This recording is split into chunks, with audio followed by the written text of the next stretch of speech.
भिक्खुनी सुप्रज्ञा ह्या शाळेतील पहिल्या मॅट्रिक फर्स्ट क्लासमध्ये पास होणाऱ्या विद्यार्थिनी आहेत. त्या शाळेतील पहिल्या पोस्ट ग्रॅज्युएट आहेत. पहिली महिला सहाय्यक लेखा अधिकारी, उद्योजिका, तस्लीम साप्ताहिक संपादिका, महिला अन्यायाविरोधात लढणाऱ्या, कवयित्री, लेखिका, कार्यकर्ती, नाटककार, ऐतिहासिक स्थळ निर्माण करणारी, महामानवाचा इतिहास तेवत ठेवण्यासाठी त्यांच्या 10 पूर्णाकृती मूर्ती स्थापणारी असा हा त्यांचा प्रवास आहे. माझं पूर्वीचं नाव प्रियकला मेश्राम आणि आत्ताचं भिक्खुनी सुप्रज्ञा. माझा जन्म रामटेक तहसीलमधील सगळ्यात शेवटचं गाव पिंपळगाव ह्या अत्यंत मागासलेल्या खेडेगावात जन्म झाला. माझ्या वडिलांचं नाव पुंडलिक मेश्राम आणि आईचं नाव गुंफाबाई मेश्राम. मला 2 भाऊ आणि मी 1 बहीण. त्या गावामध्ये रस्ते नव्हते, वीज नव्हती, पाण्यासाठी फक्त एकच विहीर होती. मला लहानपणाची शिक्षण घ्यायची खूप आवड होती आणि माझ्या आईवडिलांना सुद्धा वाटायचं की आमच्या मुलींनी खूप शिकावं, नोकरी करावी आणि खूप मोठं व्हावं. परंतु त्या काळची परिस्थिती अशी होती की मुलींना शिकवायचं नाही. खेड्यापाड्यातील किंवा आमच्या गावातील कोणीही मुली शिकत नव्हत्या. त्या गावाच्या जवळ एक महालगाव गाव आहे. त्या गावामध्ये मॅट्रिकपर्यंत शाळा होती.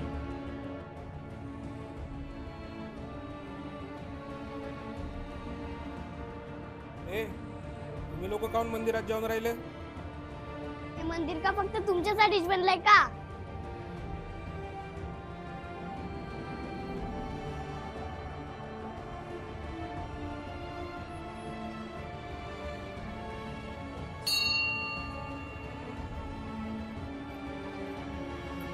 अरे इथं तर फक्त पाणीच आहे. लोक म्हणत होते इथं तर भूत आहे, पण इथं फक्त पाणी आहे.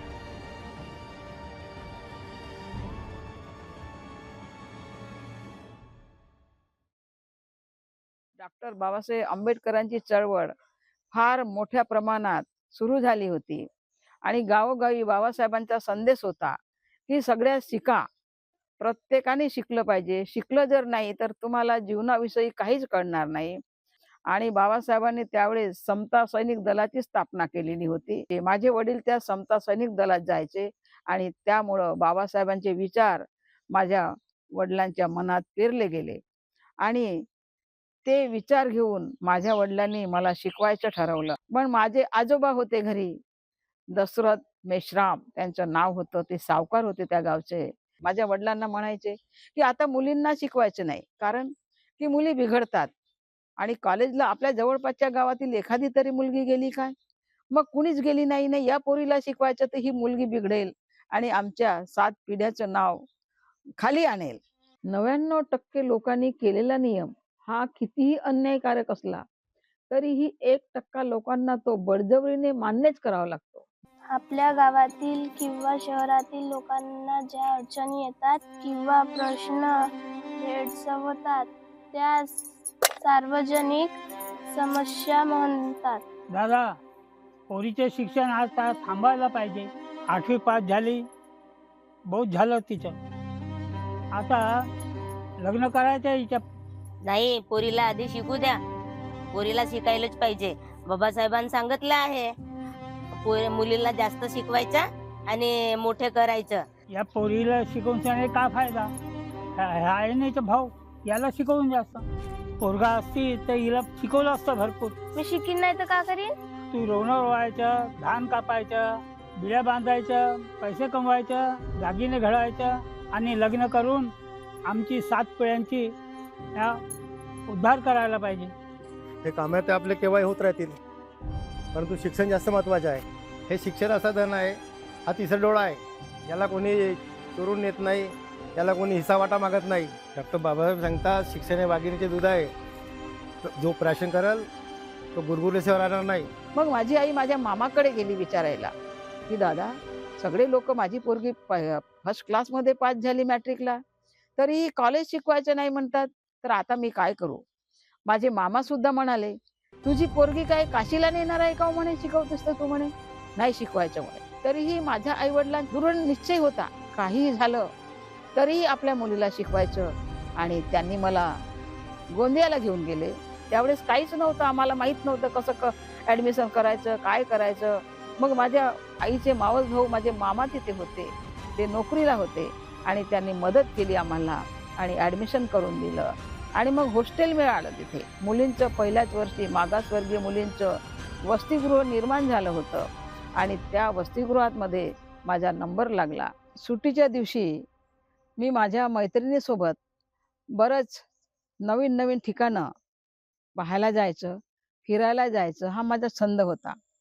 आणि गोंदियामध्ये दूरवर अशीच एक शाळा होती. तर मला फार कुतूहल वाटलं आणि मी त्या शाळेमध्ये गेले. तिथे सगळे गोरे-गोरे असे ख्रिश्चन लोकं होते. त्यांच्याबद्दल मी खूप वाचलेलं होतं, की ते खूप सेवा करतात, रोग्यांची सेवा करतात, शाळा काढतात आणि लग्न करत नाही स्वतःचं आणि शाळेमध्ये अगदी अनाथ मुलांना ते शिकवतात. त्याचा माझ्या मनावर फार मोठा परिणाम झाला आणि मलाही असं खूप वाटत होतं, की आपणही लग्न करायचं नाही.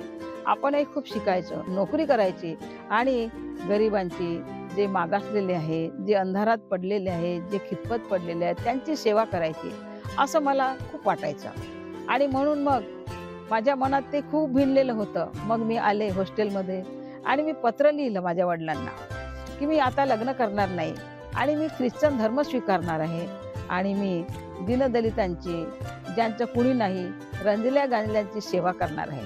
आणि ते पत्र माझ्या गावाला पोहोचलं. माझ्या वडिलांनी ते पत्र वाचलं आणि त्यांनी सरळ मला पत्र लिहिलं, "तू आता शिकू वगैरे नको, तू सरळ आपलं सामान घेऊन ये आणि सरळ पिंपळगावला ये." आणि ते पत्र हॉस्टेलच्या वॉर्डनकडे मिळालं आणि वॉर्डनने मला बोलावलं. "तू म्हणे लग्न करणार नाहीस आणि तू ख्रिश्चन धर्म स्वीकारणार आहेस, केव्हा स्वीकारणार आहेस?" अशा प्रकारचे प्रश्न मला विचारले.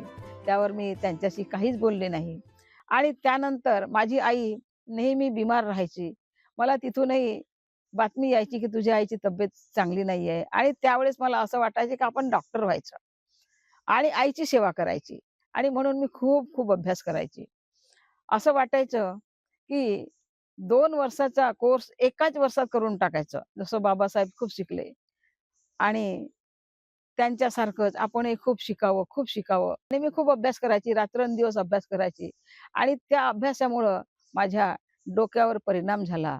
आमच्या घरामध्येही काही वैद्य लोकं यायचे आणि ते सांगायचे, की अमकं झालं, तमकं झालं, त्याने करणी केली, अमक्याने केली आणि मला मग त्यांच्या गावी नेऊन ठेवलं. माझ्या वडिलांचा एक नातेवाईक होता आणि तो खूप वैद्यकीय करतो, खूप मोठ्या प्रमाणात असं माहीत झालं आणि त्यांनी आमच्याकडून बरंच काही लुटलं.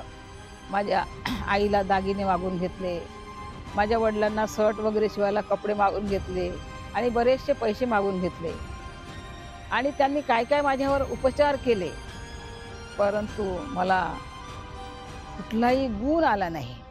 कारण की ते सगळं खोटं होतं आणि त्यांचे बनवाबनवीचे प्रकार होते आणि त्यामुळं मला काहीही झालं नाही. आणि त्यानंतर मी गावाला आले आणि मग माझ्या आईने मला डॉक्टरकडे नेलं आणि मग डॉक्टरने सांगितलं, की हिच्या डोक्यावर परिणाम झालेला आहे थोडासा, तर हिला कुठेतरी गुंतवलं पाहिजे, म्हणून हिचं लग्न करून टाका. लग्न झाल्यानंतर हिचं मन वेगळ्या प्रकारे अनेक कामामध्ये गुंतेल, आपल्या संसारात गुंतेल आणि ही गुंतून राहिल्यामुळं हिचं मन इकडे-तिकडे भरकटणार नाही आणि ही चांगल्या वळणाला लागेल. अशा प्रकारे त्यांनी मला सांगितलं डॉक्टरांनी आणि मलाही वाटलं, की डॉक्टर सांगतो तो अगदी खरं आहे आणि डॉक्टर शिकले सवरले, विज्ञानवादी आहेत आणि त्यांचं ऐकलं पाहिजे आणि लग्नाला तयार झाले. सन 1974 साली रीतिरिवाजानुसार माझ्या जन्मगावी पिंपळगावला माझं लग्न झालं. त्यावेळेस मी खूप स्वप्न पाहिले होते, की एक सहचारी मला मिळाला. तो नोकरीवर होता आणि त्याच्या सहकार्याने आपण खूप शिकू, अजूनही प्रगतीचे मोठमोठे शिखर गाठू. आणि मी जेव्हा त्याचे घरी गेले, तेव्हा माझ्या स्वप्नांचा पूर्णपणे चुराडा झाला.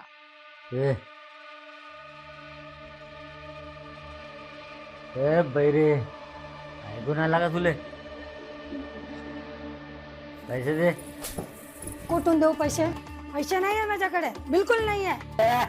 पैसे नाटकं नाही पाहिजे. नाटकं म्हणजे कुठून आणू पैसे? जेव्हापासून लग्न झालं तेव्हापासून सगळं दारू मध्ये उडवून खाल्ले आहे सगळे पैसे. घेतले पैसे रात्री चोरलीस तू ना? मी चोरले नाही, पैसे चोरत नाही मी.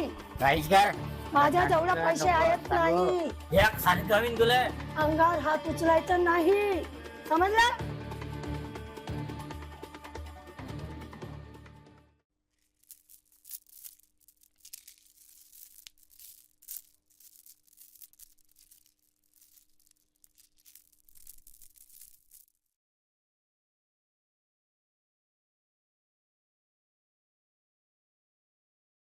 जसे दिवस जात गेले माझे वडील आले, म्हणे सांगा कुठे आहेत? तर आम्ही सोडवतो.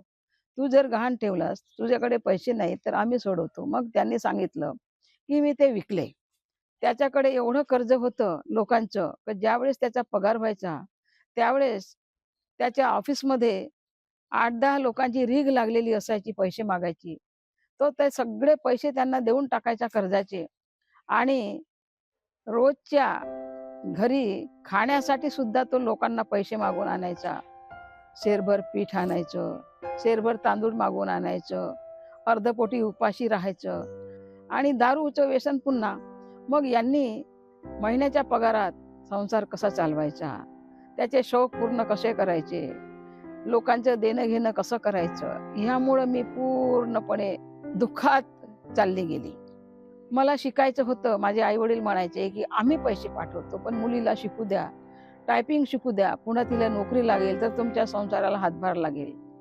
मी टायपिंगला गेले. त्यानंतरही इतक्या वेळेस गेलीस का, इतक्या वेळेस आलीस का, पेपर वाचला का, म्हणजे पेपर वाचायचे नाही, हे करायचे नाही, ते करायचे नाही. त्या काळातील परिस्थिती अशी होती की पती म्हणजे मालक आणि पत्नी म्हणजे त्याची गुलाम. मी म्हणेन तसं ऐकायला पाहिजे, मी जशा प्रकारे ठेवीन त्या प्रकारे तू न राहायला पाहिजे. आणि मग काही लोकांना मी हे गाराने सांगितले, माझ्या नातेवाईकांना. माझा मावसा मला म्हणायचा की म्हणे कसायला दिली गाय आणि तिचा पस्तावा काय. आणि त्याच वेळेस मी गरोदर राहिली होती आणि मग माझे वडील मला घ्यायला आले, कारण की त्याच्या घरी खायला सुद्धा 2 वेळचं जेवणही सुद्धा मिळत नव्हतं. अशा वेळेस काय करावं. आणि मग मुलाचा जन्म झाला माझ्या माहेरी पिंपळगावी आणि सगळं काही माझ्या आई वडिलांनी केलं. आणि मग मी खूप विचार केला की याच्या घरी जायचं तर राहायचं कसं, मुलाचं संगोपन कसं होणार.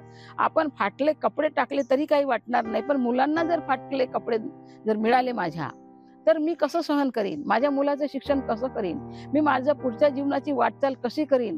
असे अनेक नानाविध प्रश्न माझ्या पुढे उभे होते. आणि हे सगळं जर मला करायचं असेल तर मला आई वडिलांकडे राहण्याशिवाय गत्यंतर नव्हतं. आणि म्हणून मी आई वडिलांकडे राहिली. आता ह्या मुलाचं भविष्य आणि माझं भविष्य कसं जगावं हा माझ्या पुढे फार मोठा प्रश्न होता.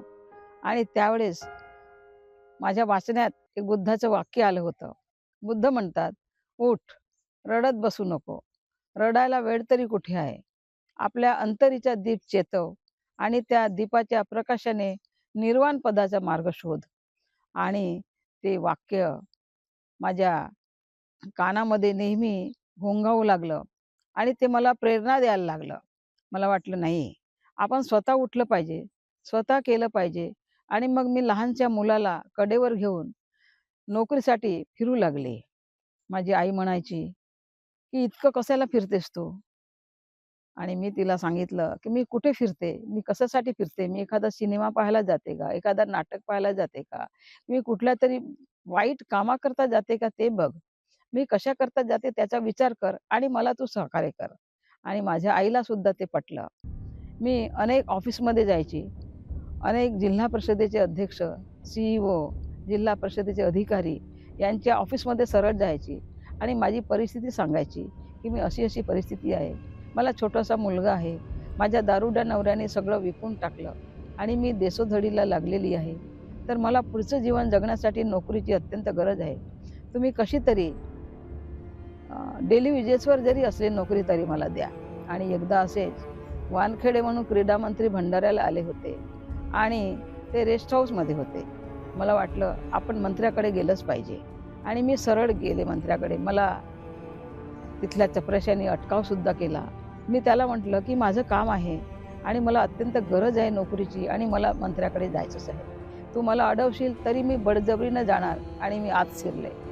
तिथे मंत्री होते, बाकीचे एका बाजूला अधिकारी बसले होते, एका बाजूला पदाधिकारी बसलेले होते आणि मी मंत्र्यांना माझी कहाणी सांगितली. माझ्या कडेवर छोटंसं मूल होतं आणि मंत्र्यांना ते अगदी खरं वाटलं आणि खरंही होतं आणि त्यांनी सरळ त्या MSCBच्या अधिकाऱ्यांना फोन केला आणि त्यांनी मला 4 रुपये रोजंदारीवर लावून दिलं. 2-3 महिने तिथे राहिली. त्यानंतर पुन्हा त्यांनी मला खाली केलं.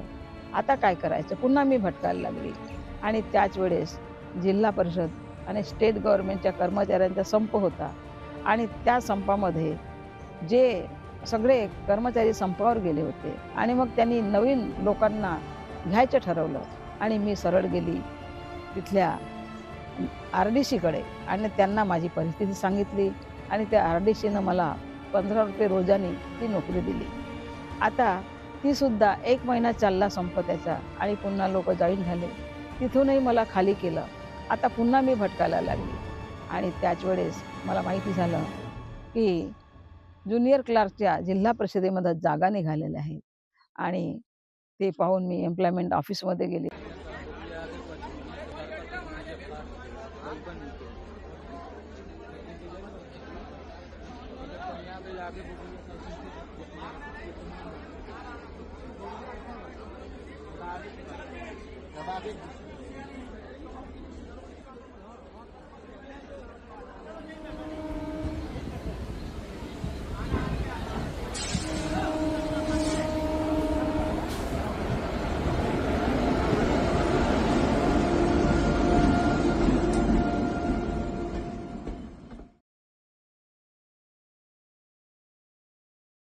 माझं काम कुठलंही सहज होत नव्हतं. मला खूप धडपड करावी लागत होती. मग मी लोकांना इंटरव्ह्यू काढायला हे पाहून मी सरळ डेप्युटी CO कडे गेली. तिथे मॅडम होते डेप्युटी CO आणि त्यांना म्हटलं, मॅडम माझी अशी परिस्थिती आहे, मला इंटरव्ह्यू काल आला नाही आणि त्याच वेळेस मला त्यांनी स्वतः इंटरव्ह्यू काल दिला. मी इंटरव्ह्यू दिली आणि मला मग नोकरी लागली आणि मी जिल्हा परिषदेच्या B&C ऑफिसमध्ये पहिल्यांदाच ज्युनियर क्लार्क म्हणून नोकरीला लागली आणि त्यावेळेस मला खूप आनंद झाला. आता माझी परिस्थिती माझ्या अर्ध्या अधिक संकट माझे मिटलेले होते आणि मला खूप आनंद वाटला.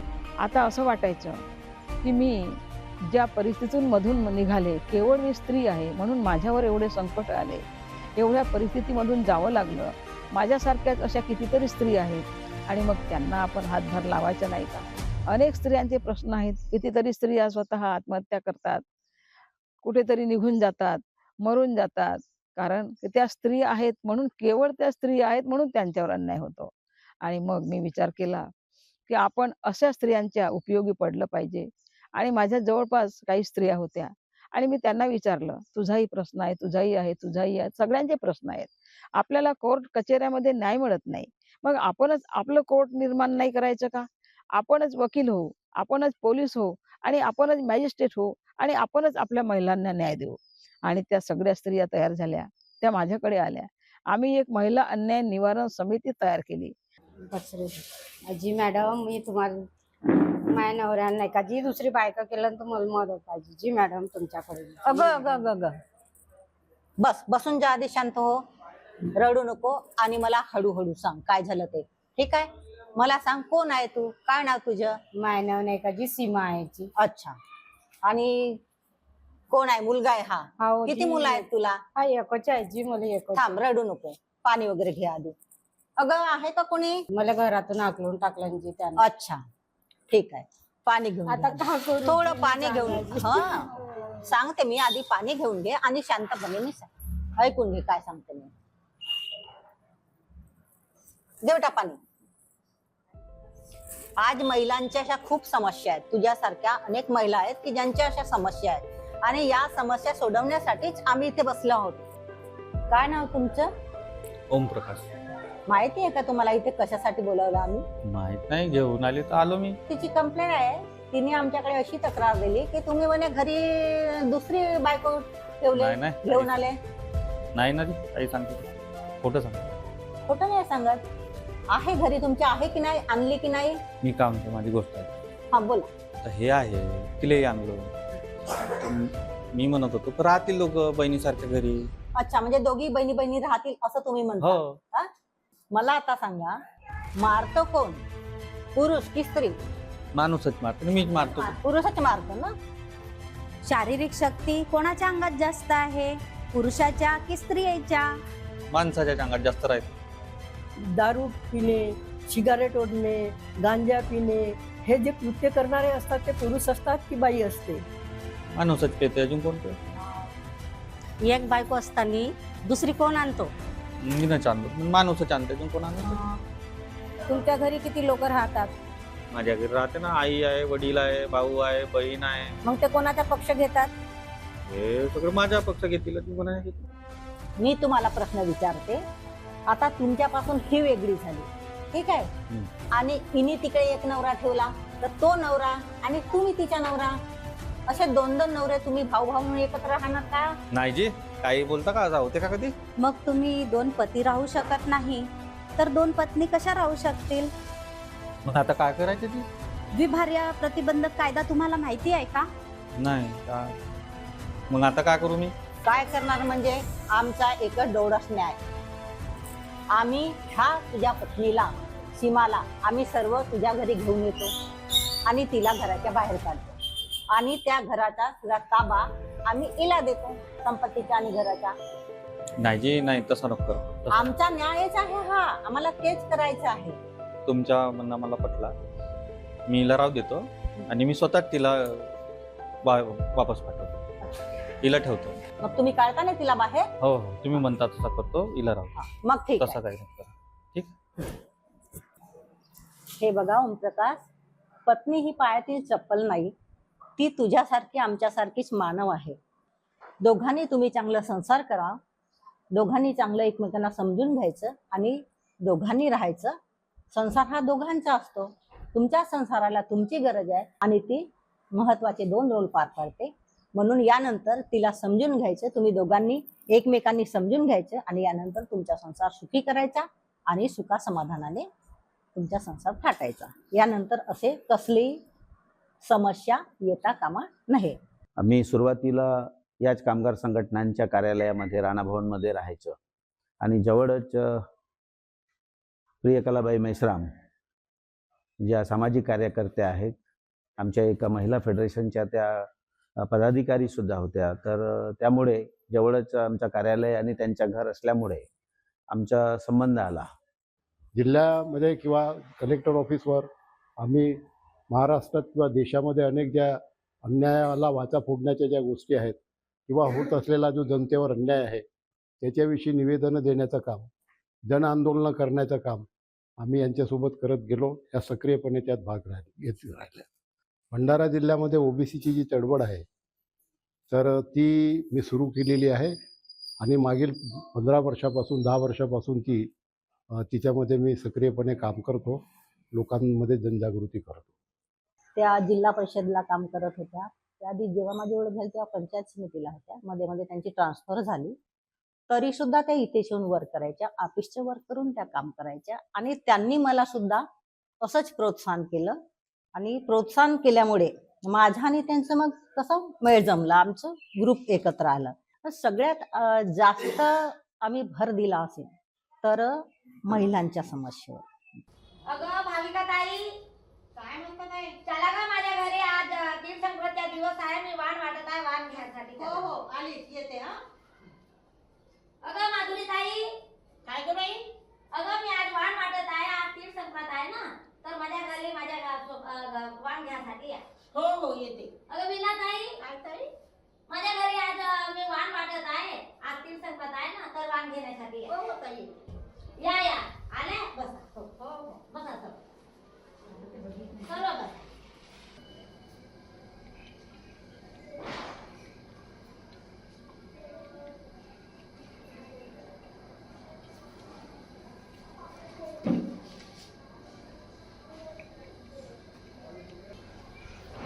घ्या गं हळू कुंकू. आमच्या घरी पण येता, तुमच्या घरून झाल्यावर. हो.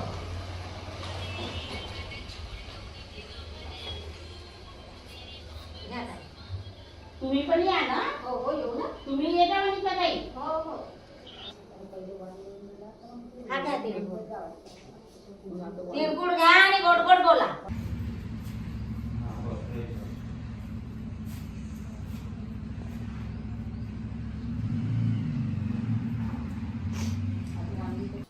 ते बोरवाली आली होती बाई ती त्याच्यावरून घेतलं. मला सांगा बरं उद्या. हो 20 रुपये पाहिजे दिलं पाहिजे ना. हो, चांगलं सांगा उद्या मी बी घेईन तिच्याजवळून. हो घे जा चांगले वाटले बोरं गोडे. अरे या सगळ्या मागे आहेत तर तुम्ही मागे गेलेच नाही. अंडा कोणतं पण नाही लावलं हळद कुंकू. त्यांना काही नाही दिला. अगं काही नाही दिलं तुम्ही. अगं त्या विधवा आहात, त्यांचे नवरे मेले आहेत, मग विधवांना कसा वाण द्यायचा? ही आपल्या रूढी परंपरेमध्ये काही अधिकारच नाही त्यांना वाण द्यायचा. आवई, हे तुम्ही पहिलं काय करते आहे? पहिल्यांदाच बघते आहे. विधवा झाल्या म्हणजे काय त्यांचा दोष आहे का? त्याने काय खूप मोठा गुन्हा केला का? एक तर तिचा नवरा मेला आणि त्या नवरा मेल्यामुळे दुःखी आहे. वरून आपल्यासारखा समाज त्यांचा परत अपमान करतो. हे तर चालतच आला पूर्वीपासूनच. विधवा होणं हा काही तिचा गुन्हा आहे का? अशी कशी ही जाचक रूढी? विधवेला सहानुभूती आणि आदर देणं सोडून रूढी परंपरेच्या नवऱ्यांना जीवन द्यावं मानत आहे. मग काय करू शकतो आपण? मग आपण विद्रोह करायचा.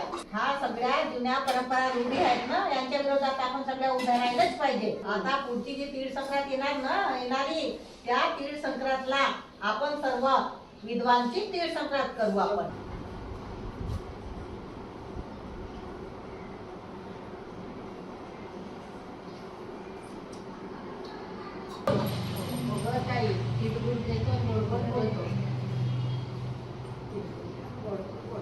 आम्हाला खूपच चांगलं वाटत आहे आता. आनंद झाला ना? तुम्हाला बोलावलं लागले खूपच चांगलं झालं गं ताई तिळगुळ. असं दरवर्षीच आपण करू आणि दरवर्षीच यायचं असं हा? हो येऊ ना. छान केलं तुम्ही चालू केली. आम्हा विद्वांना सुद्धा तुम्ही अधिकार दिला वाण घ्यायचा. झाला आनंद? हो. धन्यवाद तुम्ही आल्यानंतर माझ्या. आपल्या पायांमध्ये रूढी परंपरेचे जोखड अडकवलेले आहे. ते जोखड आपणच तोडून काढायचे आहे. स्त्री म्हणजे काय? गाय, बकरी, पशु ही आहे काय? ती मानवच आहे. त्या सर्व जुन्या रूढी परंपरा आपण सगळ्या मोडून काढू. ठीक आहे. आणि यानंतर प्रत्येक वर्षी आपण हे वाण देण्याचा घेण्याच्या हळदी कुंकूचा कार्यक्रम साजरा करू. आणि दरवर्षी आपल्याला अशा ज्या विधवा स्त्री आहेत त्या सगळ्यांना सांगून आपण जास्तीत जास्त स्त्री आपल्यामध्ये सहभाग करू आणि मोठा कार्यक्रम. एकीने एक निर्भीड साऱ्या बना गं. स्वावलंबी नार मी भिणार नाही कुणा गं. एकीने एक निर्भीड साऱ्या बना गं. स्वावलंबी नार मी भिणार नाही कुणा गं.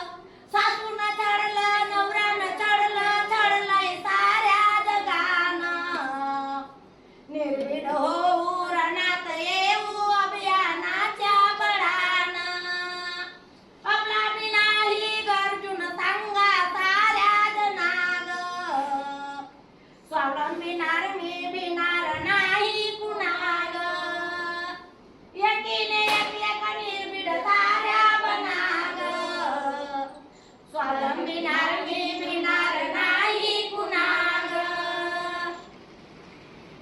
महिला संघटनेचा विजय असो, विजय असो, विजय असो. संघटनेचा विजय असो, विजय असो, विजय असो. विधवांचा सन्मान झालाच पाहिजे. झालाच पाहिजे, झालाच पाहिजे, झालाच पाहिजे. विधवांना सगळे हक्क मिळालेच पाहिजे. मिळालेच पाहिजे, मिळालेच पाहिजे, मिळालेच पाहिजे. आम्ही गावाला गेलो होतो नेरल्याला. तर तिथे असंच विहारामध्ये कुणाच्या तरी अंगामध्ये भूत येते असं एक प्रकरण होतं. पण त्यासाठी सुद्धा आम्ही स्वतः जाऊन म्हणजे ते त्यांना मार्गदर्शन करून नाही का, त्यांचं म्हणजे असं नाही हे तसं असते हे सगळं म्हणजे त्यांना काउन्सिलिंग करून आम्ही त्यांना सुद्धा त्या प्रॉब्लेम मधून बाहेर काढलं. एक कुटुंब होतं माझ्या शेजारी, तर त्यांच्याकडे एक मुलगा त्यांना म्हणजे असा रात्रीच्या वेळेस केव्हा तरी त्यांना असा घराला थापा द्यायचा, पटकन कारगिरी करायचा, कोणते झाड मोडून ठेवायचा, त्यांच्याकडे चोरी करायचा छोटी मोठी अशी, आणि खूप काही प्रकार त्यांना भिववायचं करायचा. एकदम त्यांनी घर विकायला सुद्धा काढलं होतं, इतकं केलं. मग मी म्हटलं असं कोण करणार आहे? एक तर चोराईचं कोणीतरी केव्हा तरी पकडला जाईल. हा नेहमी महिना 2 महिने झाले, 3 महिने झाले हा असंच करत आहे प्रकार. हा काही नाही इथलाच कोणीतरी आहे तुमच्या घरातील एखादं असेल कोणी सदस्य, नाही तर मग हा शेजारचा असेल कोणीतरी किराया. असं करून त्या मुलाला असं पाहतीवर राहिलो आम्ही आणि माझ्या मुलींना पण सांगितलं. माझ्या मुली होत्या त्यांना पाहतीवर ठेवलं आणि त्या मुलाला पकडून दिलं.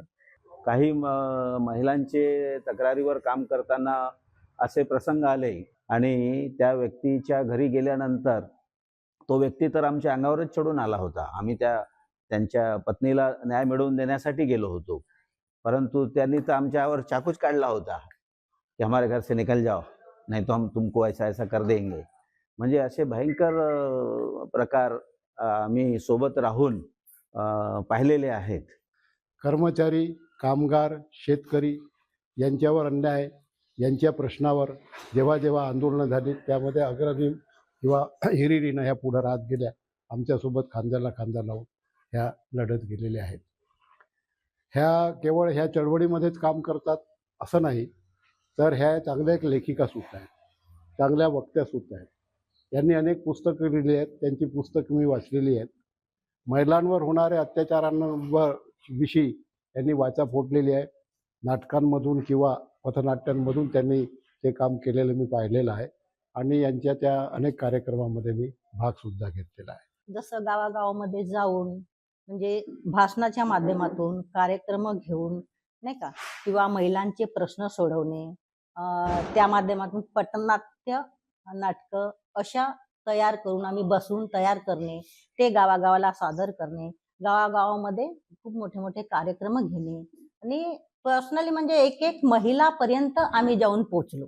आता आम्ही झोपडपट्टीमध्ये राहणारे, ज्यांना मानवाधिकारापासून जे लोक वंचित आहेत, ज्यांना स्वतःचं घर नाही, जिथे मानवी सुविधा नाहीत, आवश्यक गरजा ज्याला आपण प्रसाधनगृह म्हणतो, वीज, पाणी अशा कुठल्याही सोयी नाहीत, अशा लोकांच्या वस्तीमध्ये प्रियकलाबाई मेश्राम आणि आम्ही सोबत गेलो आणि त्यांना कसं न्याय मिळेल याच्यासाठी आपण खासदाराच्या घरी पण मेश्रामबाईच्या सोबत आम्ही गेलेलो आहोत.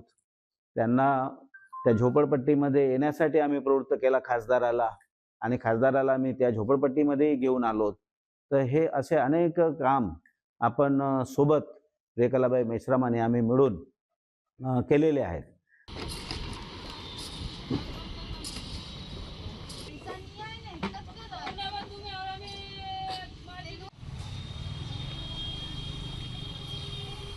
ओके साहेब, स्वातंत्र्य मिळून या देशाला 78 वर्ष झाले. हो, परंतु हा समाजाच्या बाहेर फेकलेला जो वर्ग आहे, ह्यांच्याकडे ना घर आहे, ना शिक्षण आहे, जीवनाला जे आवश्यक आहे ते काहीच नाही आहे. तर आपण नेहमीच समाजकार्य करतो, तर खरी गरज इथे आहे आपल्याला काम करायची. हे जन्माला आले म्हणून जगताहेत, भूक लागली म्हणून जेवतात, झोप लागली म्हणून झोपतात, माणसासारखं जीवनच नाही जगत आहे. आपण सरकारला हे सगळं पोहोचवू, पण यांना समाजाच्या प्रवाहात आणणं खूप महत्वाचं आहे. क्या नाम है तुम्हारा? हमारा पगली। यहाँ कहाँ रहते हो तुम? ये झोपड़ी में। कितने दिन से रहते हो? यहाँ हो गए 40-50 साल। तो इसका विकास नहीं हुआ कुछ? नहीं है ना, गरीब लोग हम कहाँ से करेंगे। तुम्हारे घर वाले क्या करते हैं? मेरा घर वाला तो बहुत साल हो गए चले गए, 21-22 साल हो गए चले गए। अकेले रहते हो? अकेले रहते। कितने बच्चे हैं? मेरे कुछ है 4 लड़का 2 लड़कियाँ। तो अभी यानी बच्चे पढ़ते हैं, स्कूल जाते नहीं, हैं? सबका शादी हो गया अभी। सबकी शादी हो गई? शादी हो गई, लड़की का भी लड़के लोग का भी। तो वो अच्छे घर में गए? कहाँ, यही रहते हैं जवाई लोग। अरे वो भी हमारा ही जैसा। पानी नहीं है माँ, इसमें पानी नहीं मिलता, संडास बाथरूम नहीं है। अच्छा। यहाँ लाइन नहीं है, बहुत दिक्कत है, सांप बिच्छू सबका दिक्कत है। हम लोग कभी कभी हमारा अंग ऊपर से चल के चले जाते हैं, बड़े बड़े सांप असली वाले। इधर तुम्हारी झोपड़पट्टी में स्कूल है? नहीं है। अच्छा, तो अपने को ये झोपड़पट्टी में स्कूल की जरूरत है? अच्छा। बेटा नाम क्या है आपका? उर्वशी। उर्वशी, ये तुम्हारा ही मकान है? हाँ। अच्छा, स्कूल जाती हो? नहीं। क्यों नहीं जाती हो? स्कूल पास में रहता तो जाते हैं, बहुत दूर है। अगर यहाँ पर स्कूल की व्यवस्था होती है तो जाओगे? जाएंगे ना। तू जाएगा स्कूल में? जाएगा? तू जाएगी स्कूल में? हाँ, यही यदि चालू किया स्कूल तो जाएंगे। अच्छा, तुमको नौकरी लगेंगी सरकार की और अच्छे घरों में रहोगे, इसलिए पढ़ना चाहिए। पढ़ोगे लिखोगे तो तुम्हारा जीवन बदलेगा, तुम्हारा विकास होगा। तो हम लोग अभी एक काम कर रहे हैं, जैसे कि यहाँ पर एक टीचर आएगी, अपने यहाँ के बच्चों को भी पढ़ाएगी, और आप लोग भी थोड़ा सा ध्यान देंगे तो थोड़ा बहुत आप लोगों को भी सीखने के मिलेगा। इसलिए यहाँ जो टीचर आएगी तब अपने यहाँ के झोपड़पट्टी के बच्चों को लाकर बैठालना और उनको पढ़ने के लिए लगाना।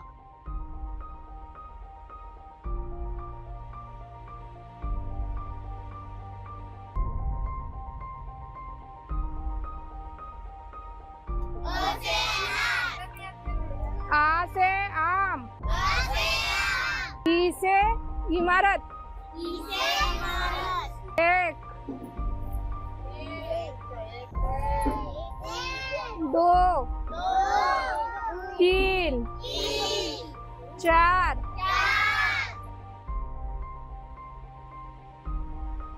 एक, दो, तीन, चार, पाच, सहा, सात, आठ, नऊ, दहा. गुड, ताली बजाओ उसके लिए, अच्छे बोले ना।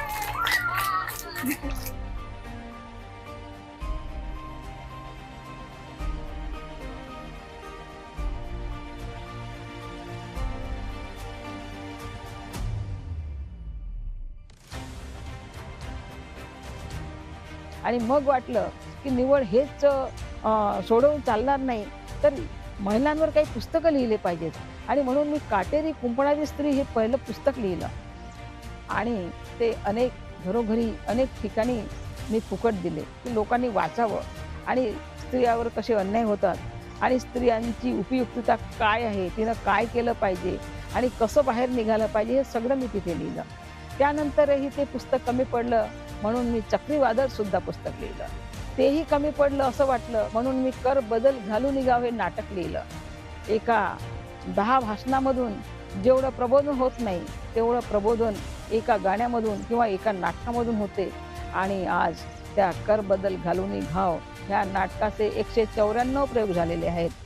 सरकारकडून त्याला महाराष्ट्रातून दुसरा क्रमांक मिळालेला आहे स्पर्धेमध्ये, आणि 25,000चं बक्षीस सुद्धा मिळालेलं आहे, आणि त्याचे प्रयोग अजूनही होत आहेत. अशा प्रकारे माझं हे स्त्री संघटनेचं आणि स्त्रियांना मार्गदर्शन करून अंधारातून प्रकाशाकडे आणण्याचं काम सुरू आहे, आणि ते अविरत सुरू राहील. ज्या प्रियकलाताई आहेत, आता ज्या बंधेजी झालेल्या आहेत, त्या आधी सामाजिक क्षेत्रात काम करत होत्या आणि मुद्दाम महिलांवर काम करत होत्या. त्यांच्या प्रत्येक कार्यामध्ये त्या मला आपल्या सोबत ठेवायच्या. त्यांचे जे सामाजिक कार्य होतं आणि छोट्या मुलांसाठी पण त्यांनी काम केलेलं आहे. महिलांवरती अत्याचार अन्याय होतात त्या विरोधामध्ये आवाज उचलण्यासाठी त्यांनी आंदोलने केली. त्या आंदोलनामध्ये मला बोलवायच्या किंवा जे सामाजिक समस्या होत्या त्या समस्यांमध्ये सुद्धा प्रत्येक वेळी मला त्या सोबत घेऊन चालायच्या. की महिलांवर होणाऱ्या अत्याचाराचा अंत हा अभियान घेऊन मी काम करत होती. जिल्हाभर महिलांचे मेळावे घेतले, पोलीस पाटलांचे मेळावे वगैरे घेतले, आणि त्याच्यातूनच कदाचित होऊ शकते की आमची प्रियकलाताई सोबतची ओळख झालेली. खैरलाजी कांड झालं त्याच्यामुळे आम्ही सगळ्या बाया जवळ आलो अजून. मग ज्या ऍक्टिव्ह आहेत आपल्या बाया त्यांना जुळाले लागलो, एकमेक जाऊन बोलावून असं जुळलो आम्ही. एका घरी थांबलो, मीटिंग घेतलो की आपल्याला काय करावं लागेल, बायांचा कसा मोर्चा काढावा लागेल, त्याच्यामध्ये आम्ही मग सगळे सहभागी झालो. आणि सहभागी होता होता मग आमची अशी पक्की मैत्री झाली. ताईचं असं होतं की त्यांनी प्रॅक्टिकली जीवन जगलं, म्हणजे त्यांना असं वाटत होतं की नाही, म्हणजे हे स्त्रियाला कुठेतरी विरोधाभास आहे, त्या लगेच तिथे जाऊन उभ्या राहिल्या, आणि आम्ही सुद्धा त्यांच्या पाठीशी किंवा त्यांच्या सोबतीने उभं राहिलो. आम्ही प्रियकलाताई जेव्हा नोकरीवर होत्या, लेखा अधिकारी होत्या कृषी अधिकारी याच्यामध्ये, तेव्हा आम्ही नेहमी नेहमी नेहमी त्यांच्यासोबत भेटायचो.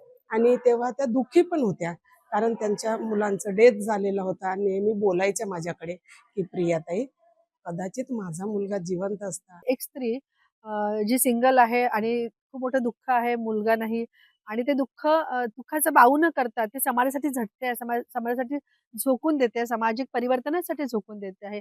अशा प्रियकला मेश्राम ह्या एक विशिष्ट व्यक्तिमत्व आहेत. त्यांना मी बघितलेलं आहे. वंचित असो मग उपेक्षित असो कोणत्याही जाती धर्माची महिला असो तिच्यावर जर अत्याचार झाला असेल तर त्या अत्याचाराला वाचा फोडत होत्या, तिला न्याय मिळवून देण्यासाठी त्या धडपड करत होत्या.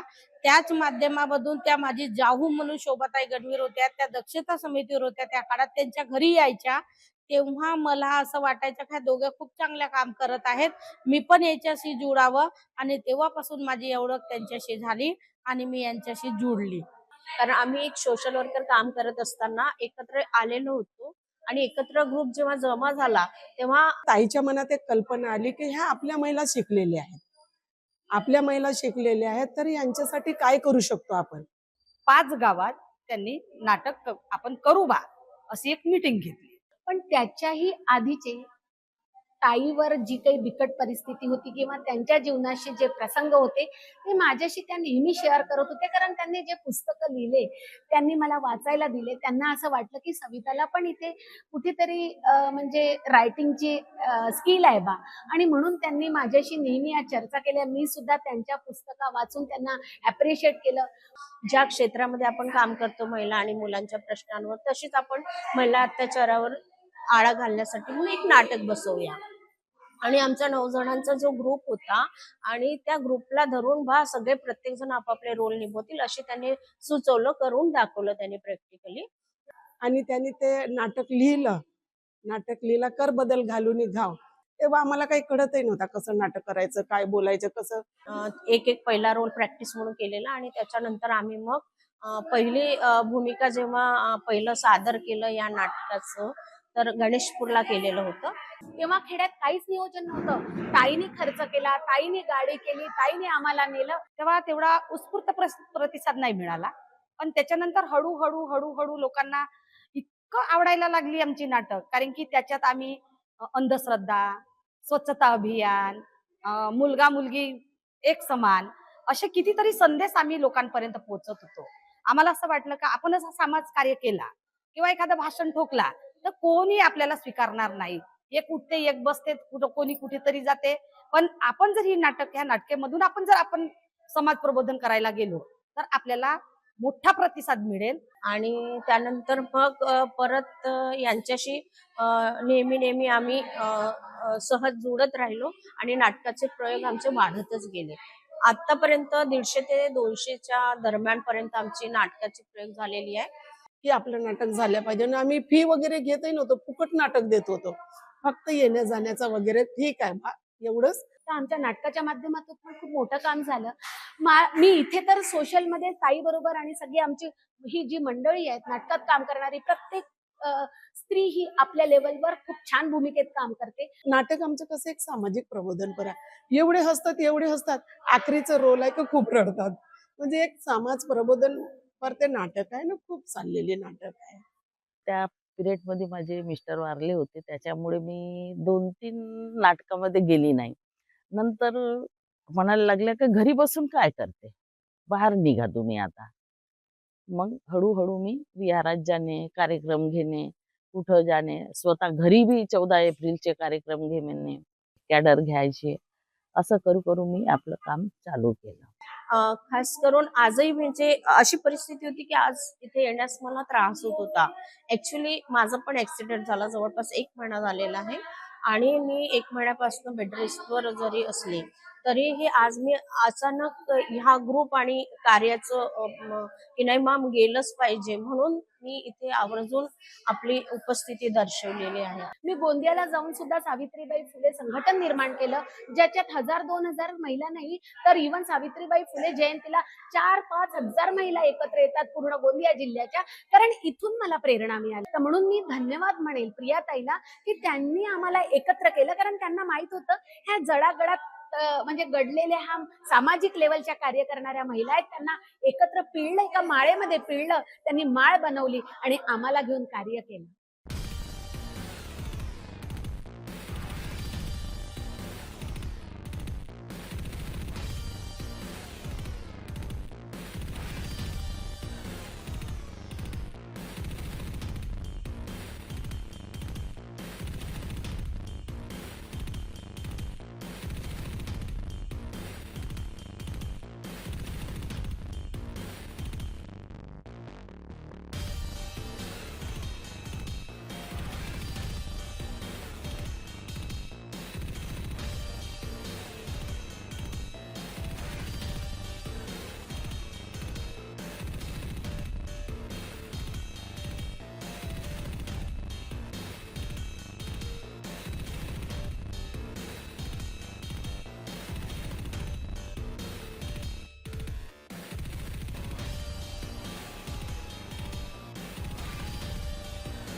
कोणी गेली असेल आमचे लक्ष्मी बोला. तू आज स्वयंपाक केलीस का ते सांग पहिले.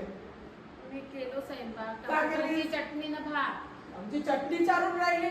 संडे हो या मंडे रोज खाई अंडे चटणी म्हणते ह्या कामध्ये सांग तुझ्या लवकर प्रश्न. मी म्हणत होती का ते इच्छापूर्ती देवी आहे म्हणतात. इच्छापूर्ती देवी वैशाली नगरला त्या बाहेर वैशाली नगरच्या. तुला कोण सांगेल. आता डॉक्टरकडे आपण गेलो डॉक्टरनी औषधी नाही दिली ते इच्छापूर्ती देवीने पोरं देणार आहे खरं.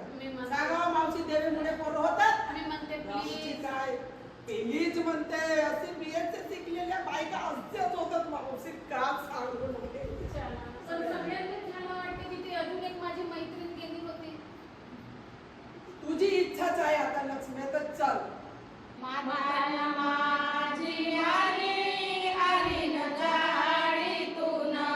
माताला माझी आली आली न जाळीतून. लिंबू फेकते गाडीतून हे माझे माता माय तुझ्या दरबारात आलो माय.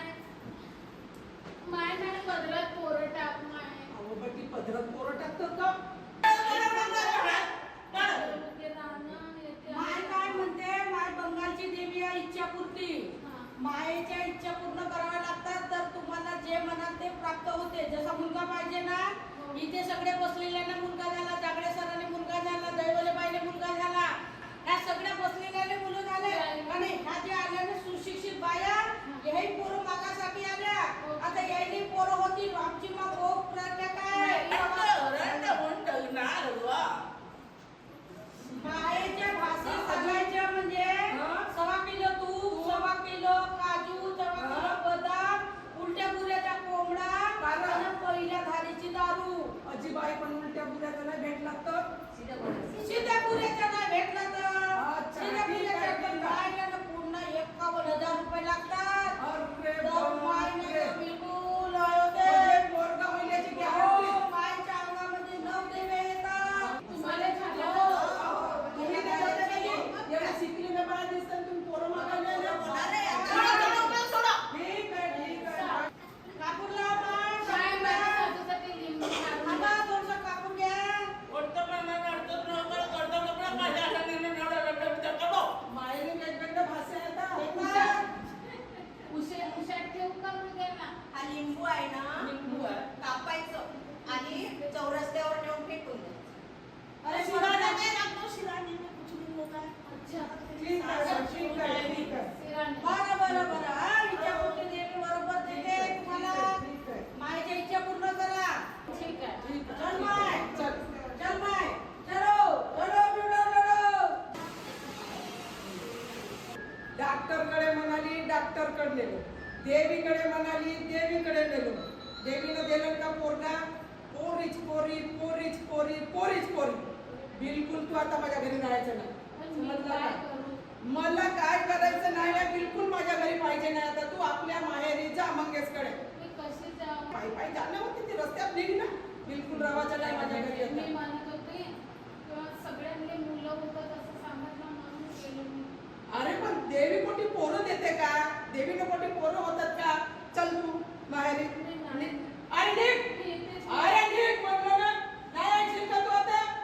निघ इथून. चल रस्त्याने लाग. बिलकुल रस्त्याने लाग. कुठे ठेवू तुला. आता सांग बेटा तुला या अशा समजत जगवण्यापेक्षा मेलेलं बरं. 9 दिवसाचे उपवास केले. इच्छापूर्ती देवीकडे गेले.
तर माझी मुलगी भुकेली आहे.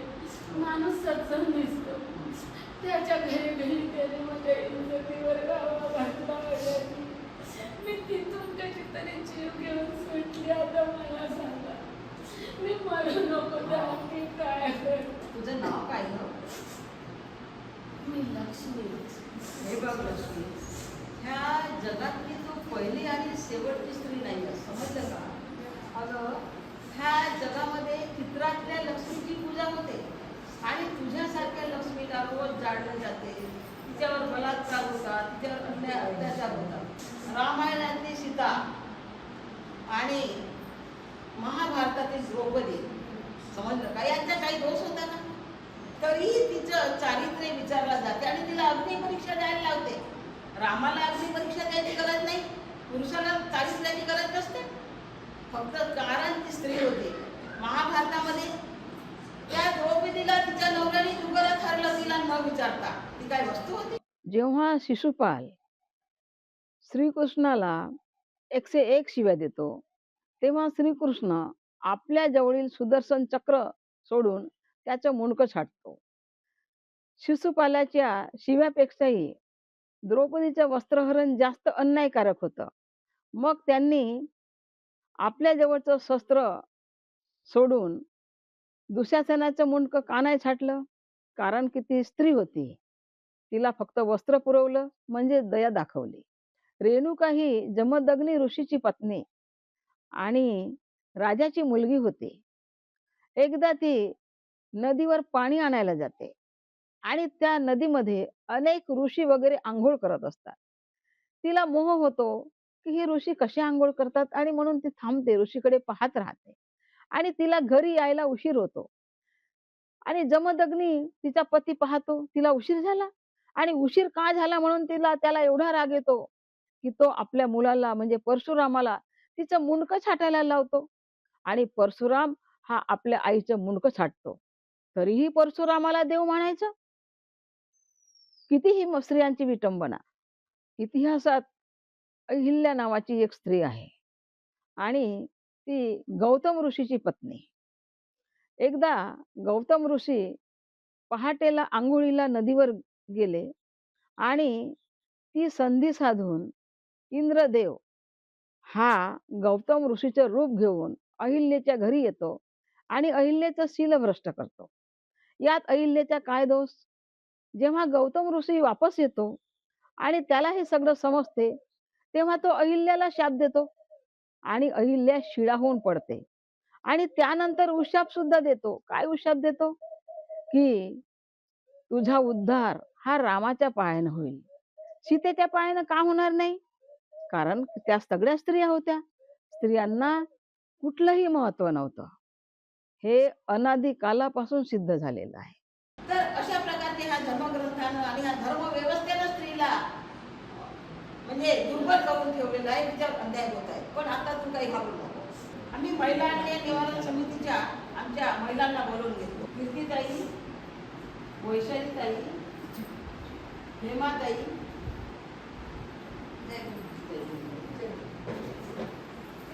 काय झालं ताई? मी रस्त्याने जात होते तर ही लक्ष्मी मला मिळाली, समजलं का? आणि जीव द्यायला जात होती. तिला तिसरी मुलगी झाली आणि मुलीच मुली झाल्या म्हणून काय झालं, तिच्या नवऱ्याने मारून टाकली, हाकून लावलं, जाळत होते. मग एक रस्त्याने जात होती तर तेव्हा एक भामटाने मी तुला नोकरी देतो, तुला आधार देतो आणि घरी नेलं आणि त्याने सुद्धा तिचं इज्जतीवर हात घालण्याचा प्रयत्न केला. मग ही आईकडे गेली तर आई म्हणाली मलाच मुलीच मुली आहेत, तुला कसं देऊ? आणि उभी गेली तर आठवीच निघते आणि बाई तू आपल्या घरीच जा, तिथे मरून जा. आणि आईने सुद्धा तिला नकार दिला, आधार नाही दिला. मग आता हिला सगळं आभाळच वाटलं, कुठे जाऊ? आणि म्हणून ही जीव द्यायला जात होती. ह्या सगळ्या इतिहास आहे स्त्रियांचा, तरीही घाबरायचं नसतं. सिंधुताई सपकाळ यांचं उदाहरण माहिती आहे का? सिंधुताई सपकाळ ही अत्यंत कठीण परिस्थितीमध्ये जन्मलेली. तिचं लग्न तिच्यापेक्षाही फार वयस्कर माणसाशी झालं आणि त्यांनी तिच्यावर संशय घेतला तिच्या पोटामध्ये जे बाळ होतं ते बाळच माझं नाही. आणि म्हणून तिला ती पाण्याचं गुंड घेऊन येत होती आणि तिला लाथ मारून गाईच्या गोठ्यात पाडून दिलं, ढकलून दिलं. आणि त्या गाईच्या गोठ्यात तिचं बाळंतपण होते. तिला मुलगी होते. ती एकटीच आपल्या ते नाळ असते जे बाळंतपणाचं, त्याच्यावर दगड मारते आणि 16 घाव मारते त्या नाळवर आणि ते नाळ ठेचून काढते आणि त्या मुलीला घेऊन बाहेर निघते. आणि मग आता काय करायचं? तर ती आत्महत्या करायचा प्रयत्नही करते. परंतु त्या मुलीचं रडणं आणि तिच्याकडे पाहून तिचं मन खचते आणि ती आत्महत्या करत नाही. पण पुढे काय होतं? तिच्या मनामध्ये फार मोठ्या आशा असतात, आकांक्षा असतात, की आपण काहीतरी केलं पाहिजे. मग त्या मुलीला एका अनाथालयामध्ये ठेवते आणि शेवटी ती निघते. ती स्मशान घाटात जाते. तिला खायला काहीच नसते. तेव्हा त्या स्मशान घाटामध्ये हिंदू लोकांच्या पद्धतीप्रमाणे एक पिठाने भिजवलेलं एक एक पिठाने भिजवलेले भाकरी असतात आणि ती त्याच्यावर शेकते त्या विस्तवावर आणि ती खाते. त्याच्यानंतर ती आईकडे जाते. आई सुद्धा ही बच्चलं नाही म्हणून तिला सहकार्य देत नाही. सगळ्यांनी हाकलून लावलं तिला आणि ती मग फिरते. गाडीमध्ये भीक मागते. तिचा गळा चांगला असतो आणि जिथवरी जायचं तिथपर्यंत जाते. शेवटी रात्र झाली की ती गाडीतून उतरते रेल्वेमधून आणि तिला असे भिकारी दिसतात. तर त्या भिकाऱ्यांना ती पाहते. तिच्याकडे जे काही असते अन्न, एक भिकारी दिसतो. तो मरणाच्या वाटेवर असतो. त्याला ती अन्न देते, माझं अन्न खाऊन मर. पण तो भिकारी वाचते, मरत नाही. मग तिला वाटते, अरे हा तर जगला, मलाही जगलं पाहिजे. आता मला काही मरायचं नाही. आणि मग ती पुढे गाणे म्हणत राहते त्या रेल्वेमध्ये आणि असेच तिला जे मुलं असतात अनाथ, ते अनाथ मुलं दिसतात आणि त्या अनाथ मुलांना ती दत्तक घेते आणि त्याला वाढवते. तो तिला सहकार्य देतो. त्याला फार चांगले अनुभव येतात आणि अशा प्रकारे कितीतरी अनाथ मुलींना तिनं दत्तक घेतलं. आज 120 मुलींना तिनं दत्तक घेतलं आणि 120 अनाथ मुलींची ती आई झाली. त्यांचे लग्न केले आणि फार मोठी गाजली. अनेक सामाजिक कामं केले आणि संपूर्ण देशात गाजली. तिला 750 पुरस्कार मिळाले आणि तिच्यावर सिनेमा सुद्धा निघाला. असं सिंधुताई सपकाळ यांचं कार्य आहे. तर आपण आपली समिती तयार केली आहे. अशा जीव देणाऱ्या महिलांसाठी तिचा न्याय मिळवून देण्यासाठी आपण हिच्या घरी जाऊ. आपण घरी जाऊ, हिच्या नवऱ्याला वगैरे भेटू. सासूला आणि गावातले सरपंच, पोलीस पाटील त्यांनाही बोलवू आणि तिला न्याय मिळवून देऊ. चला मग चला. नाव काय तर तुझ्या नवऱ्याचं? नारायणराव अमोल नारायणराव. आहात का घरी?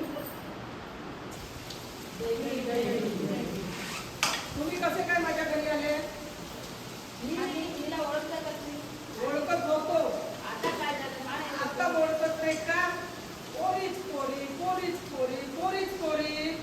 नारायण, तुमच्या घरी अजून कोणी राहतात का? आमच्या घरी तसे 10-11 जण होती मॅडम. माझी माय, माझा बाप, माझी बहीण, माझी भाऊ आहेत. असे 11 जण आणि माझी माय वगैरे सगळे. तुमच्या आईला बोलवून द्या ना. माझ्या आईला मा ए मा हे कोणी गेली तर काय माहिती.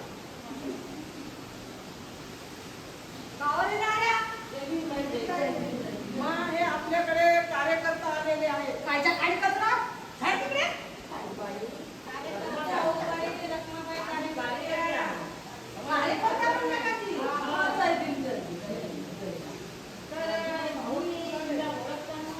कोणाला? नाही ओळखत? असं कसं म्हणता हो?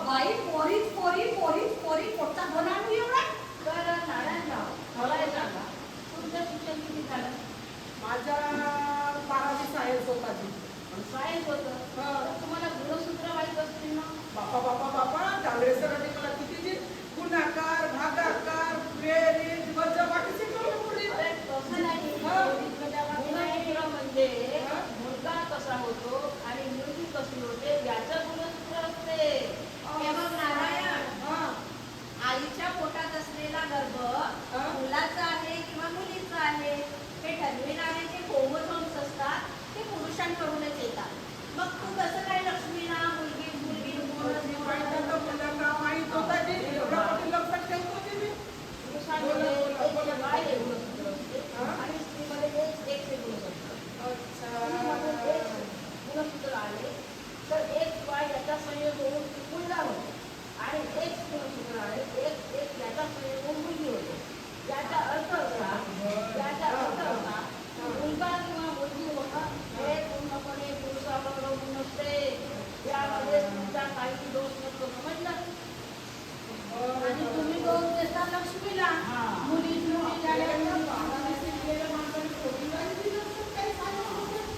दारू कोण पितो, जुवा कोण खेळतो, व्यसन कोण करतो.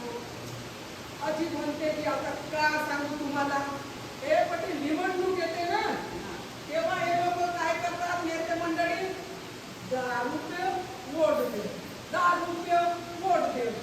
मी त्याच्यात बिघडून गेलो की आता का करू.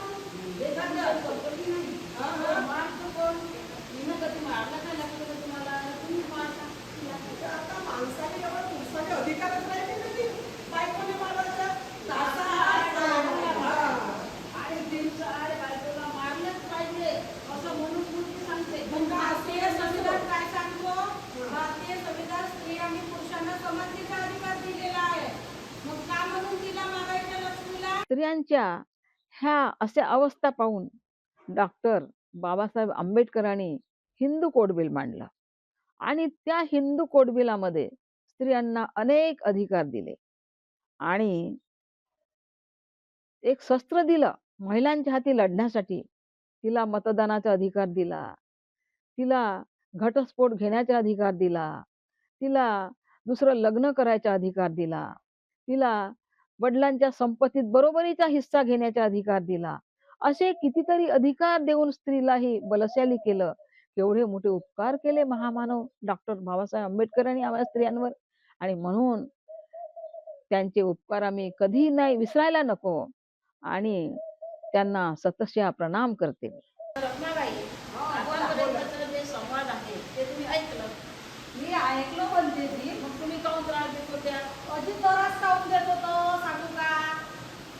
वावरात जावा तर त्याच गोष्टी निंदारो आले, तोड्यावर धुवाले जावा तर त्याच गोष्टी, कोणत्या जत्रेत जावा तर महाराष्ट्रीनं असा केलं बाई तर मी पक्की मारलो तिथे पोरी झाल्या तर मी हाक करलो घराच्या बाहेर. आता माझा सिरियल आहे घरी पाहतो टीव्ही, ते सासू तिले त्रास देते, तेही जाऊ तिले त्रास देते, कोणाले तर जाडून मारते. तर माझा माईंड नाही का तेच घुसत होता. पण बरं झालं म्हणते ती तुम्ही सगळं आपला कार्यकर्त्या घेऊन आल्या आणि माझं ब्रेन वॉश केल्या त्याच्याबद्दल धन्यवाद. आता माझ्या मुलीला त्रास नाही देणार. काय सुंदर आहे माय नाऱ्याची पोरगी हो, सुंदर आहे मा. पण हे तुले पांगडे तसा नाही ना. तिले म्हणलं देवीकडे नाही जाऊ, ह्या देवीकडे गेले ते वाकडे पाय झाले ते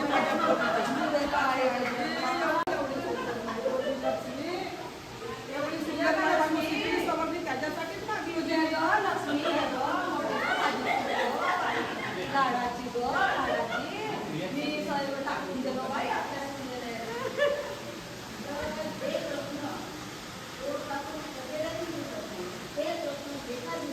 कुठलाही खर्च न करता महिला संघटनेच्या माध्यमातून सुटतात. कुठेही महिलाला अन्याय झाला तर कोण कचेरीत न जाता अशा प्रकारे समजलं का नारायणराव?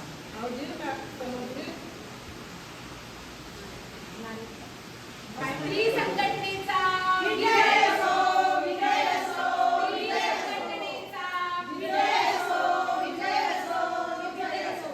नहीं सहेगी नहीं सहेगी अत्याचार नहीं सहेगी, नहीं सहेगी नहीं सहेगी अत्याचार नहीं सहेगी, नहीं छुएगी आकाश बस मौके की है तलाश. बेटी छुएगी आकाश मौके की है तलाश. दूसरी शादी मर्दानगी नहीं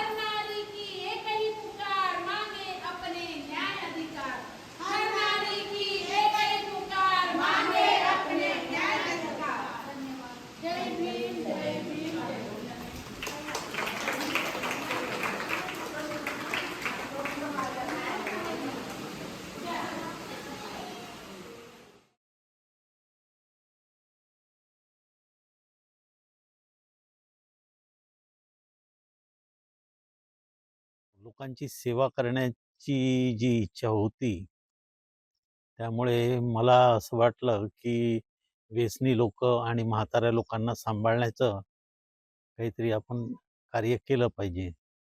त्यावेळी प्रियकला मेश्राम यांच्याशी माझी ओळख होती आणि मध्यंतरी त्यांच्या मिस्टरांनी त्यांना धोका दिल्यामुळे आणि मुलगा होता, त्याचं निधन झालं.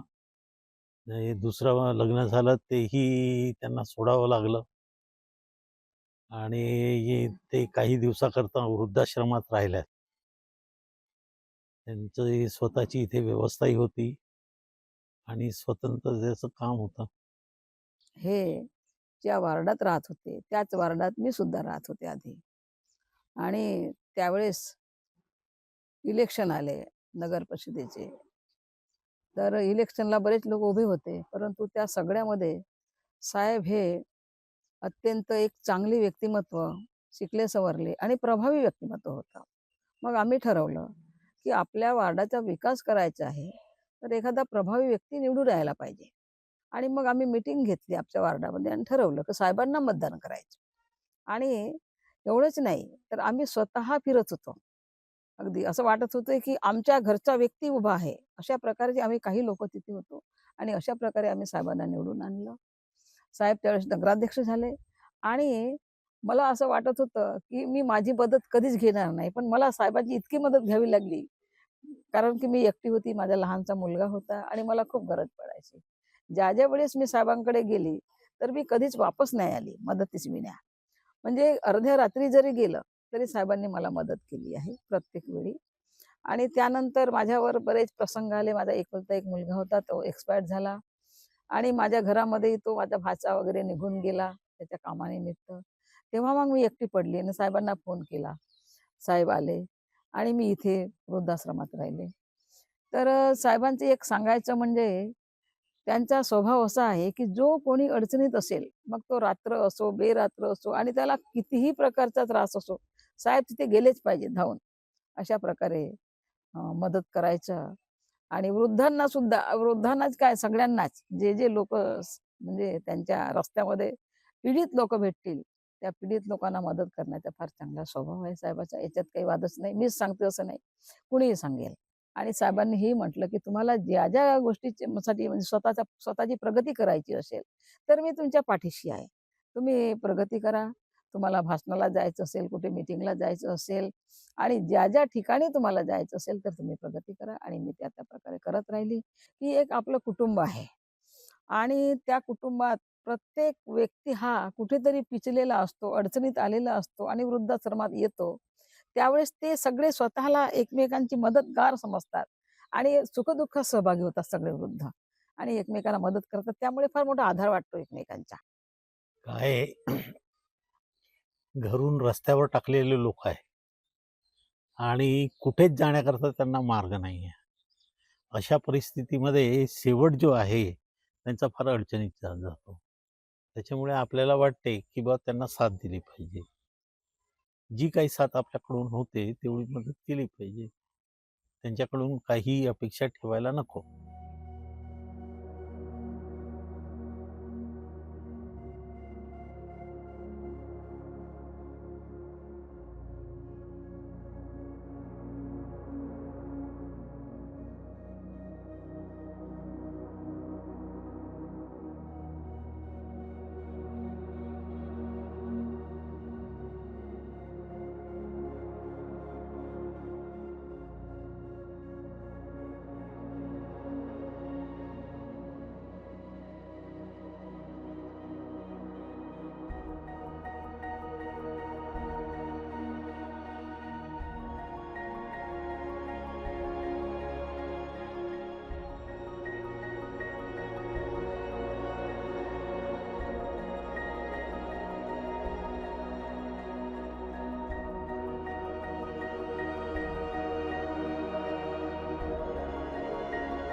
संपूर्ण विश्वातील मानवजात सुखी कशी होईल ह्यासाठी सिद्धार्थ 7 आठवडे बुद्धगयेला चिंतन करायला बसले आणि त्यांनी तिथे चिंतन केलं. तेव्हा त्यांना 4 आर्य सत्याचं ज्ञान प्राप्त झालं.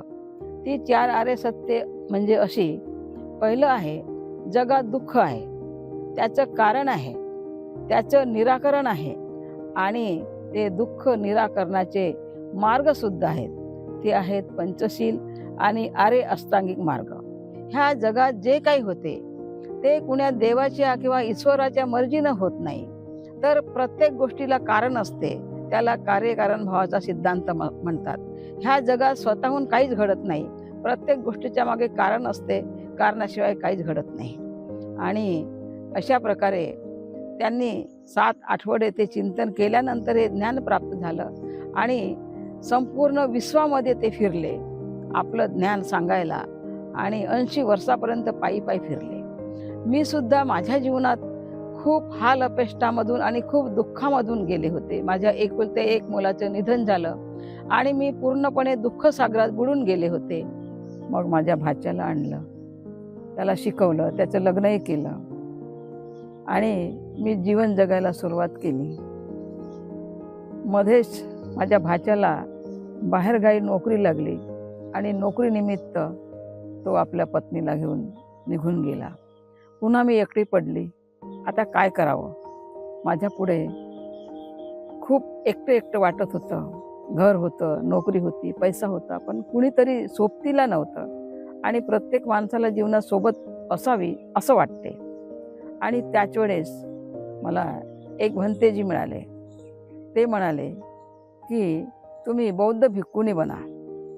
पण त्यावेळेस असं वाटत होतं की बौद्ध भिक्खुनी बनणं म्हणजे पूर्णपणे केस काढावं लागतात, पूर्ण टक्कल व्हावं लागते आणि स्त्रियांना सगळ्यात मोठी अडचण तीच असते की संपूर्ण केस कसे काढायचे. आणि मी सुद्धा काकू केलं, परंतु ते पुन्हा पुन्हा मागेच लागून राहिले की तुम्ही बौद्ध भिक्खुनी जर बनले तर तुमच्या जीवनात आनंद निर्माण होईल, तुम्हाला नवीन जग मिळेल, सुंदर असं आणि सुखी जीवन मिळेल.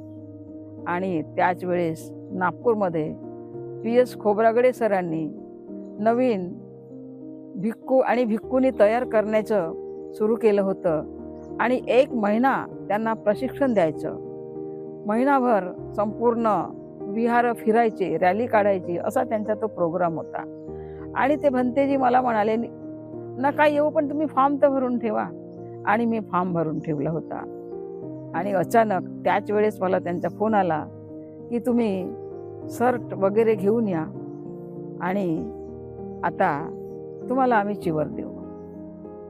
मलाही बरं वाटलं, म्हटलं गेलंच पाहिजे, काय आहे तर बघू तर. आणि मी गेले. तथागत जानते थे कि विचार कल्याणकारी है, जहां तक विचार जाएगा वहां तक लोगों का मंगल होगा। तो विचार को कौन लेके जाए, उसके लिए कैसे व्यक्ति की आवश्यकता थी जो पूरे समर्पण के भाव से काम करे, जिसके पास अपनी पारिवारिक जिम्मेदारियां ना हो, जो लौट कर जाने की बात ना करता हो। भिक्खु का अपना परिवार नहीं है तो सभी को अपना मानता है। तो ये भाव जो है ये भिक्खु को भिक्खु बने रहने के लिए प्रेरित करता है। और यही जो काम है यही है जिसके लिए तथागत ने भिक्खु की परिसंकल्पना की। जो भिक्खु बनता है उसे परिवार का, संपत्ति का, संबंधों का त्याग करना पड़ता है, लेकिन भिक्खु संसार का त्याग नहीं करता, समाज का त्याग नहीं करता। वो समाज में रहता है, पहले अपना कल्याण करता है, धर्म को सीखता है, धर्म का आचरण जानता है, धर्म के प्रभाव को समझता है, दुख को जानता है, दुख के कारण को, निवारण को, उसके मार्ग को समझता है। तो भिक्खु समाज पर निर्भर करता है, उसकी आजीविका समाज पर टिकी है। तो जिस समाज से भिक्खु को भोजन मिलता है, आवास मिलता है, उसके कल्याण के लिए भिक्खु फिर अपना सारा ज्ञान, पूरी साधना लगा देता है। दूसरा जो उनके दुख है, वो दुख क्यों है? दुख मुक्ति का एक मार्ग भी है और मार्ग पर चलने से सुख मिलेगा। ये बात भी भिक्षु अपनी धम्म देशना के माध्यम से, सामान्य चर्चा के माध्यम से उनको समझाता है। तो भिक्षुणी सुप्रज्ञा जी से मुलाकात हमारी आगरा में हुई, तो हमने देखा कि ये इस उम्र के अंतिम पड़ाव में धम्म के प्रति कितनी समर्पित हैं और कितनी जिज्ञासा है, कुछ करने का इनका जज्बा भी है। और पिछले वर्ष 23 सितंबर को जो संकल्प दिवस है, उसमें भी गुजरात में पहुंचे, बड़ोदरा में। तब इन्होंने एक जिज्ञासा जाहिर की कि भंते जी, मैंने वहां एक बुद्ध विहार बनाया है, एक ट्रेनिंग सेंटर की प्लानिंग पे बनाया है, तो आप आइए, उसे देखिए, उसका कैसे बेहतर उपयोग हो सकता है, उस पर कुछ काम कीजिए। जब धम्म का नाम आता है तो महाराष्ट्र आकर्षण पैदा करता है, और इसमें कोई संदेह नहीं। यहाँ आकर देखते हैं तो धम्म का एक स्वरूप, एक सभ्यता में, संस्कृति में धम्म नजर भी आता है।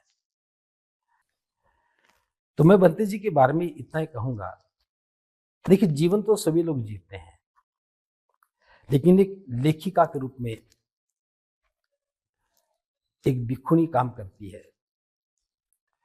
वो भले ज्यादा गति ना करे, लेकिन लिखा हुआ साहित्य बहुत दूर तक जाता है। दूसरा, अपने संसाधनों को धम्म को समर्पित कर दें, ये बहुत बड़ी बात है, ये सामान्य बात नहीं है। विहार का निर्माण करना, उसको आगे बढ़ाने के लिए क्रियाशील होना, तो ये बताता है कि धम्म उनके अंतःकरण में गहराई में उतरा है। वो चाहते हैं कि धम्म के प्रभाव से अनंत लोगों का कल्याण हो, कि हर व्यक्ति हर काम नहीं कर सकता। कोई दान कर सकता है, बना नहीं सकता। कोई बना सकता है, चला नहीं सकता। कोई चला सकता है, उसे और आगे नहीं लेके जा सकता। लेकिन भंते जी में बहुत सारी खूबियां देखी। इन्होंने अपनी जमीन भी दी, भवन का निर्माण भी किया, और यहाँ कार्यक्रम भी करती हैं कि भंते जी ना केवल पुस्तकें लिखती हैं, लगभग 15-16 पुस्तकें बताए लिखी हैं अभी तक, जो कि मराठी में है। मैंने अभी भी देखी है, पढ़ी नहीं है, लेकिन लिखना एक छोटी बात नहीं है। दूसरा, ये ग्रस्त जीवन में भी एक सामाजिक कार्यकर्ता के रूप में काम किया। तो सामाजिक कार्यकर्ता का भिक्षुणी के रूप में रूपांतरण हो जाना, ये बहुत अद्भुत घटना है। भिक्षुणी संघ अब दिखने लगा है, लेकिन महाप्रजापति किसी को याद नहीं था। तो भिक्षुणी बनेगी तब महाप्रजापति दिखेगी। तो महाप्रजापति का भी एक स्वरूप हो, तो यह महाप्रजापति की मूर्ति बना दी, महाप्रजापति गौतमी की मूर्ति बनाई। तो ये भाव, एक वो भाव है जो लोगों को प्रेरणा देता है।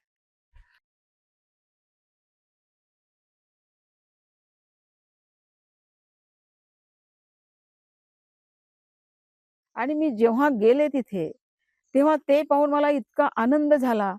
बाप रे बाप रे! इतक्या सुंदर सुंदर स्त्रिया, त्यांचे इतके लांब लांब केस, आणि चांगल्या चांगल्या घरातल्या एक कलेक्टरची आई, माझी मैत्रीण, ती पण मला तिथे दिसली. आणि त्यांनी सुद्धा आपले केस पूर्ण काढून टाकले होते, आणि सगळ्या स्त्रिया लांब लांब केस आणि सुंदर सुंदर अशा स्त्रिया केस कापून बसलेल्या होत्या. ते पाहून मला इतका आनंद झाला. म्हटलं, मी आतापर्यंत किती मागे होते, आतापर्यंत मी का नाही झाले. आणि मग आमची दीक्षा झाली.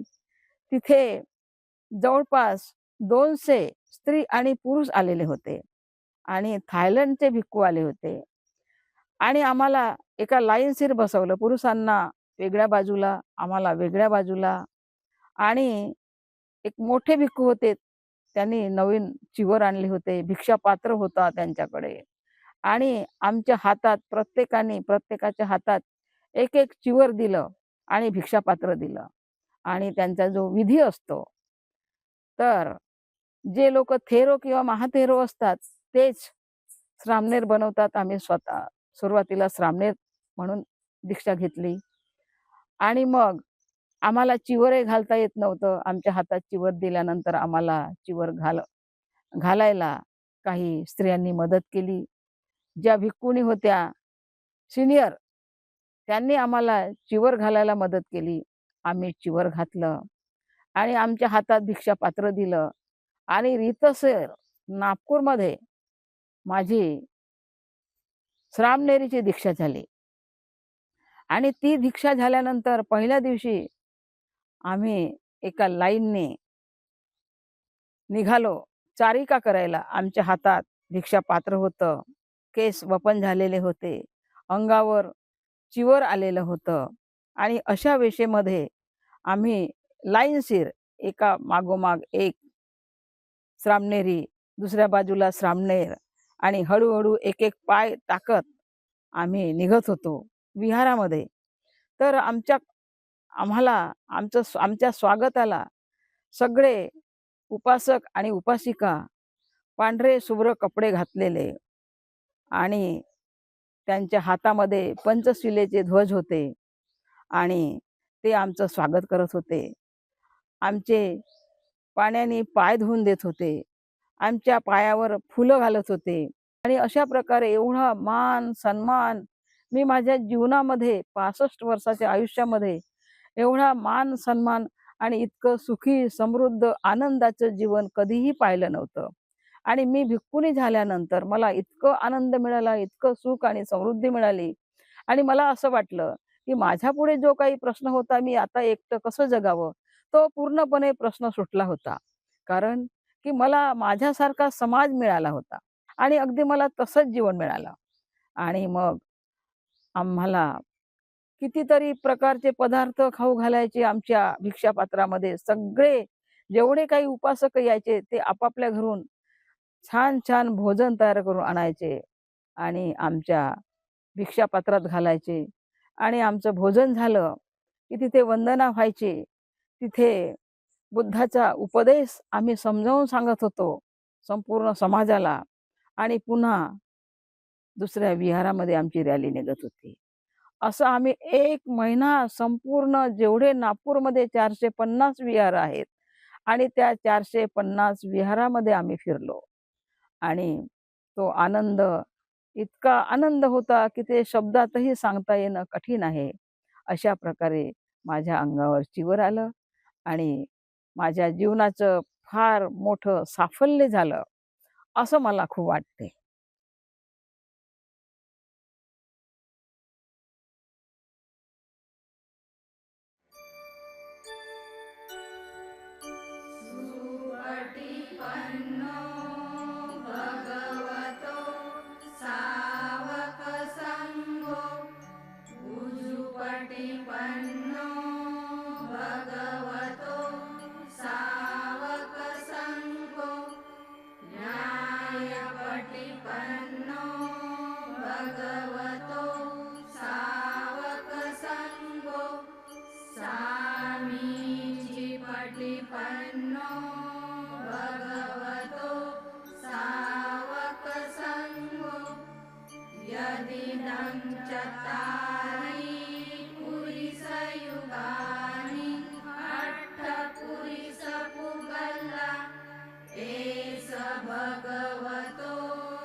संघे यो खलितो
जो माणसाला सुखी करायचा धम्म आहे, जे पंचशिलाचं आचरण करून माणूस आपल्या जीवनात सुख निर्माण करू शकतो, ते मला सांगायचं आहे.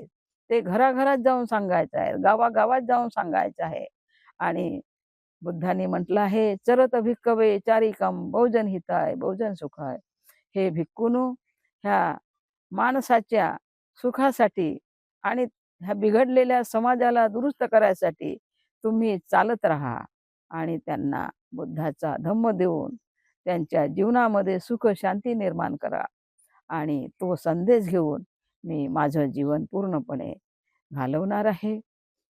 मला एक संदेश द्यायचा वाटतो समाजाला, जे काही समाजात दुःखी कष्टी लोक आहेत आणि त्यांना मी सांगू इच्छितो, बरेचसे लोक आत्महत्या करतात आणि आपलं जीवन संपवतात.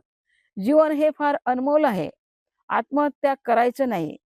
जीवनात खूप काही करण्यासारखं आहे आणि ज्यांना आत्महत्या करायची असेल त्यांनी माझ्याकडे यावं. आत्महत्या करायच्या एक दिवस आधी तरी त्यांनी मला भेटावं.